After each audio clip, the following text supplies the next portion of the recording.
بسم اللہ الرحمن الرحیم۔ السلام علیکم ورحمۃ اللہ وبرکاتہ۔ امید ہے آپ سب ایمان اور صحت کی بہترین حالتوں میں ہوں گے۔ اللہ تعالیٰ آپ کی طرف بڑھنے والے ہر شر کو خیر میں بدل دیں، آمین ثم آمین۔ اچھا فرینڈس، آج سے ہم لوگ اپنا تجوید کا کورس سٹارٹ کریں گے انشاءاللہ، اور میں پوری کوشش کروں گی کہ آپ لوگوں کو میں بہت ہی زیادہ آسان طریقے سے تجوید کے جتنے رولز ہیں وہ یاد کرا سکوں، اور ساتھ میں آپ کو ایزیلی وہ سمجھ بھی آ جائیں، ٹھیک ہے۔ سب سے پہلے تو ہم لوگ یہ سیکھیں گے کہ تجوید بیسیکلی ہے کیا، تجوید کے اندر ہم کیا پڑھتے ہیں، اور ہم جب کہتے ہیں کہ میں تجوید سیکھ رہی ہوں یا سکھا رہی ہوں تو آخر تجوید کا میننگ کیا ہے۔ تو سب سے پہلے ہم لوگ تجوید کے میننگ کو دیکھتے ہیں، اینڈ دین ہم لوگ باقی ڈسکس کریں گے انشاءاللہ۔ تو تجوید کے لغوی معنی ہیں عمدہ کرنا، اچھا کرنا، ٹھیک ہے، اور بہترین کرنا۔ جس طرح سے ہم ایک اچھا میننگ لے سکتے ہیں نا، وہ کہہ سکتے ہیں، ٹھیک ہے۔ یعنی کہ عمدہ کرنا، اچھا کرنا، بہترین کرنا اور بہت خوبصورت کرنا، یہ بھی ہم ایک میننگ میں لے سکتے ہیں تجوید کے لغوی معنی میں، ٹھیک ہے۔ اس کے بعد آتا ہے اس کا اصطلاحی معنی یا پھر اس کی تعریف، یعنی کہ ایک ڈیفائن کہہ لیں کہ تجوید کے بیسیکلی ڈیفائن کیا ہے۔ ہر حرف کو اس کے مخرج سے تمام صفات لازمہ و عارضہ کے ساتھ ادا کرنا۔ ہر حرف کو اس کے مخرج کہتے ہیں کہ نکلنے کی جگہ، یعنی کہ الف یہاں سے نکل رہا ہے، منہ کے اس حصے سے نکل رہا ہے، با منہ کے اس حصے سے نکل رہا ہے، جیم منہ کے اس حصے سے نکل رہا ہے،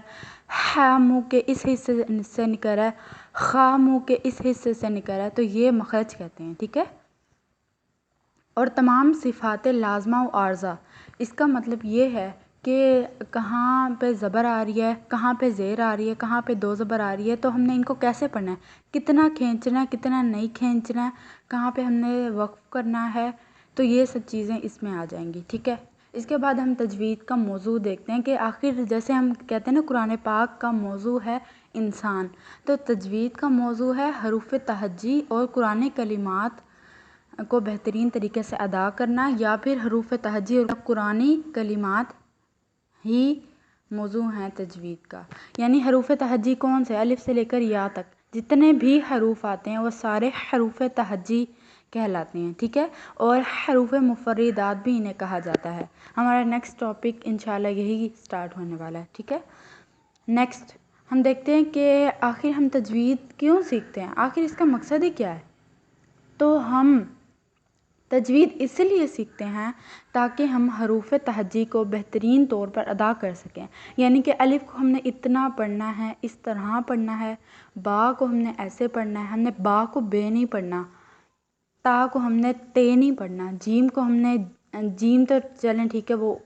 عربی میں بھی وہی اس کا ساؤنڈ ہے اور اردو میں بھی، لیکن ہا اور ہا کے اندر فرق، جو ہا حلوے والا ہے اور جو ہا ہاتھی والا ہے اس کے اندر فرق، جو خا ہے، خا وہ ہم نے کیسے پڑھنا ہے، ہم بیسیکلی خا اردو کے اندر بس پڑھ دیتے ہیں خا خرگوش یا خا، ٹھیک ہے۔ حالانکہ خا کی بھی ایک اپنی آواز ہوتی ہے عربک لینگویج کے اندر، ٹھیک ہے۔ اسی طرح سے ہم نے پڑھنا ہے اپنا،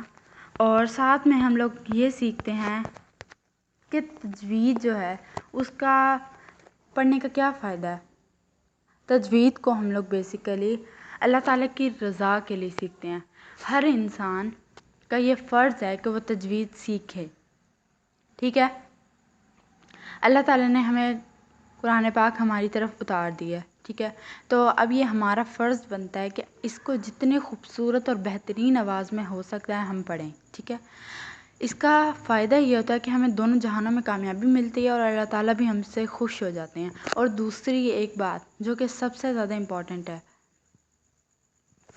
کہ تجوید جو ہے نا، یہ جو تجوید ہے یہ ہر انسان کے اوپر سیکھنا فرض ہے، یعنی ہمیں چاہے عربک لینگویج آتی ہے چاہے نہیں آتی ہے، تو ہم لوگوں کے اوپر یہ چیز فرض ہو گئی ہے کہ ہم نے قرآن پاک کو اس طرح سے پڑھنا ہے جیسے کہ اسے اتارا گیا، اور جیسے آپ صلی اللہ علیہ وآلہ وسلم نے اسے باقی تمام امت تک پہنچایا، تو ہمارا یہ فرض بنتا ہے کہ اسی طرح اسی طریقے سے بالکل تجوید سے ہم لوگ قرآن پاک پڑھیں، بالکل اسی طریقے سے۔ ہم لوگ جو عربک لوگ ہوتے ہیں وہ بہت ایزیلی قرآن پاک بالکل صحیح مخارج کے ساتھ پڑھ لیتے ہیں، لیکن ہم لوگ چونکہ ہم لوگ اور لینگویجز بولتے ہیں، ہم اردو، انگلش بہت ساری لینگویجز بولتے ہیں، تو اس وجہ سے ہمارے لیے مشکل ہے کہ ہم لوگ بالکل سیم ایز اٹ از جیسے کہ عربک لوگ پڑھتے ہیں ویسے ہم لوگ تجوید سے قرآن پاک پڑھیں۔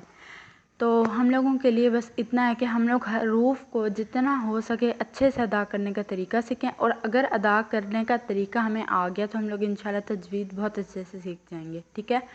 اس کے علاوہ تجوید ہم نے سیکھ لی تو تجوید کو یاد بھی رکھنا ہے، یعنی کہ ہمیں ادا کرنا آ گیا، ہم نے ادا کر کے پھر وہی نارمل روٹین میں ویسے نہیں پڑھنا، اب جہاں جہاں ہم نے جو حرف سیکھ لیا نا وہ ہم نے پڑھنا ہے لازمی، ٹھیک ہے، ویسے ویسے پڑھنا ہے۔ تو آج ہمارا بس اتنا سا ٹاپک ہے، اور دوسری لاسٹ بات یہ ہے کہ تجوید ہمارے اوپر سیکھنا فرض تو ہے، ہم عربک لوگ نہیں ہیں، ٹھیک ہے، تو ہم لوگ جتنے کوشش کر سکتے ہیں نا ہمیں اتنی تجوید سیکھنے کی کوشش کرنی ہے، ٹھیک ہے۔ اگر ہم لوگ تجوید سیکھنے کی کوشش نہیں کریں گے تو یہ ہمارے لیے گناہ ہی گناہ ہے۔ جن لوگوں کو نہیں پتہ یہ اللہ تعالیٰ اور ان کا معاملہ ہے، کیونکہ انہیں پتہ نہیں ہے، وہ اس چیز سے لا علم ہے، لیکن ہمیں اگر پتہ ہے نا کہ ہم نے تجوید کا علم سیکھنا ہے اور یہ سیکھنا کتنا امپورٹنٹ ہے، تو لازمی ہمیں یہ علم سیکھنا چاہیے، اور اگر ہم نہیں سیکھیں گے تو یہ ہمارے لیے گناہ ہے، ٹھیک ہے۔ اور اگر ہم لوگوں نے پوری کوشش کر لی پھر بھی کوئی حرف ہماری زبان پہ نہیں چڑھ رہا، لیکن ہم نے کوشش بہت کی ہے، تو انشاءاللہ یا تو وہ ادا کرنا آ جائے گا حرف، یا اگر ادا نہیں کرنا آتا تو پھر ہم لوگوں کے لیے پھر یہ کوئی گناہ کا سبب نہیں بنے گا، کیونکہ ہم نے اپنی طرف سے پوری کوشش کر لی ہے، ٹھیک ہے۔ Thank you so much for watching, and this is the lesson number 1۔ السلام علیکم ورحمۃ اللہ وبرکاتہ۔